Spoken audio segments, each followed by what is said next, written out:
ಅದು ಪ್ರಚಾರ ಸರಿಯಾಗಿ ಆಗ್ತಿಲ್ಲ ಅನ್ನೋ ವಿಷಯ. ನಾನು ಮೊದಲಿಂದ ಅಂಬರೀಷ್ ಅವರಿಂದ ಕಲ್ತಿದ್ದು ಒಂದೇ, ಅವ್ರು ಯಾವತ್ತೂ ಪ್ರಚಾರ ಮಾಡಿಲ್ಲ. ಸಾಧನೆಗಳು ನಮ್ಮ ಬಗ್ಗೆ ಮಾತಾಡಬೇಕು, ನಾವು ನಮ್ಮ ಸಾಧನೆಗಳ ಬಗ್ಗೆ ಮಾತಾಡಬಾರದು ಅನ್ನೋವಂಥ ವಿಷಯನ ಅಂಬರೀಷ್ ಅವರು ಪ್ರತಿದಿನ ಹೇಳೋರು. ಅವರು ಅದನ್ನೇ ಕೊನೆಯವರೆಗೂ ನಂಬ್ಕೊಂಡಿದ್ರು. ಆದರೂ ಅವರ ಮರಣಾಂತರ ಈಗ 5.5 ವರ್ಷ 6 ವರ್ಷಗಳಾಗ್ತಾ ಬಂದಿದೆ. ಇನ್ನೂ ಅವರ ಹೆಸರನ್ನು ನೀವು ಜ್ಞಾಪಕ ಮಾಡ್ಕೊಂಡು ಇಷ್ಟಿಂದ ಪ್ರೀತಿಯಿಂದ ನೀವು ನೆನಪು ಮಾಡ್ಕೊಳ್ಳೋದಕ್ಕೆ ಏನು ಕಾರಣ? ಅದೊಂದೇ ಕಾರಣ, ಅವ್ರು ಗಳಿಸಿರೋ ಪ್ರೀತಿ, ಅವ್ರು ಮಾಡಿರೋ ಸೇವೆ. ಅದನ್ನೇ ನಾನು ನಂಬ್ಕೊಂಡು ಬಂದೆ. ಆದರೂ ಒಂದಷ್ಟು ವಿಷಯಗಳು ತಿಳಿಲಿ ಅನ್ನೋ ಕಾರಣಕ್ಕೆ ಇವತ್ತು ಈ ಒಂದು ವಿಡಿಯೋನ ಮಾಡಿಸಿದ್ದು. ಯಾಕೆಂದರೆ ನೀವು ಅಭಿಮಾನಿಗಳು ಬೇರೆ ಬೇರೆ ಕಡೆ ಹೋದಾಗ ಯಾರಾದರೂ ಟೀಕಿಸುವಾಗ ಅವ್ರಿಗೂ ನೋವಾಗತ್ತೆ.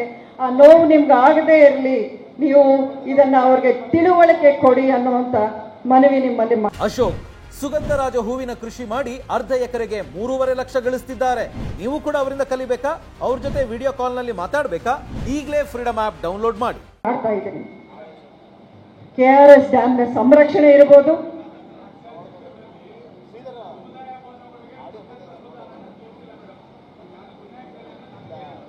ಇರ್ಲಿ ಬರ್ತೀನಿ. KRS ಡ್ಯಾಮ್ ಸಂರಕ್ಷಣೆ ವಿಚಾರ ಇರಬಹುದು, ಅಕ್ರಮ ಗಣಿಗಾರಿಕೆ ವಿರುದ್ಧ ಏನನ್ನೂ ಲೆಕ್ಕಿಸದೆ ಧೈರ್ಯವಾಗಿ ನಾನು ನುಗ್ಗಿ ಅದರ ವಿರುದ್ಧ ಒಂದು ಯುದ್ಧವನ್ನೇ ಮಾಡಿದ್ದು ನಿಮ್ಮ ಕಣ್ಮುಂದೆನೇ ಇದೆ. ಕೋವಿಡ್-19 ಸಂದರ್ಭದಲ್ಲಿ 2 ವರ್ಷ ಸಂಸದರ ನಿಧಿ ಅನ್ನೋದು ಕೇಂದ್ರ ಸರ್ಕಾರ ಕೊಟ್ಟಿರಲಿಲ್ಲ. ಇವಾಗ ನೀವು ಇದೇನು ನೋಡ್ತಿದ್ದೀರಾ, ಈ ಅನುದಾನ, ಅದು 5 ವರ್ಷಗಳ ಸಾಧನೆ ಅಲ್ಲ, 3 ವರ್ಷಗಳ ಸಾಧನೆ. ಅದು ನೀವು ನೆನಪಿಟ್ಕೋಬೇಕು.